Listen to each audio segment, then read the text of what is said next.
Ricordiamocela!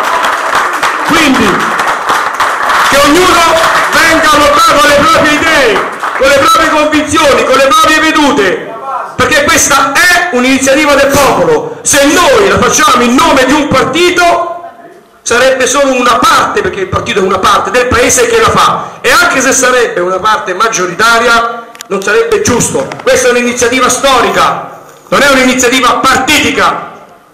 Poi è ovvio che questa classe politica e questi partiti spariranno così come sono, ne usciranno degli altri, io non lo so, io non credo che permetteremo a questo degrado istituzionale di rinascere. Ecco la famosa frase, non faremo prigionieri. Questi non devono rinascere più, e non abbiamo assolutamente intenzione di trattare, neanche dialogare con questa gente, assolutamente no, lo ribadiamo con convinzione.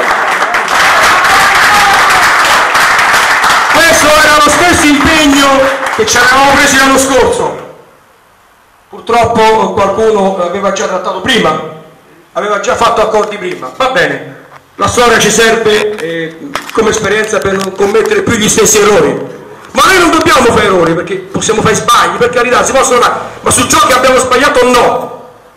Se qualcuno pensa di poter essere superiore a un altro, già abbiamo perso, perché sai, qualcuno pensa, che bello, io appaio. Ragazzi, prendersi le responsabilità in certi momenti, scusate se io ve lo dico, ma chi ha fatto i presidi e chi è responsabile, soprattutto nel momento che non aveva nessun indirizzo, guardate che non è facile, guardate che è difficile. Quanti di voi dentro un presidio non sapevano cosa fare e dovevano prendere decisioni improvvisate?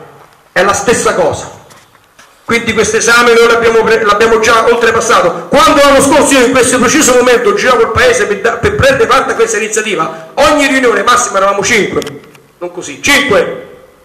E la gente, voi avete visto nel mese di novembre quando abbiamo indetto la data della manifestazione, avete visto che nessuno sapeva come fare, ma come si fa un presidio, ma come non si fa, cioè caos totale.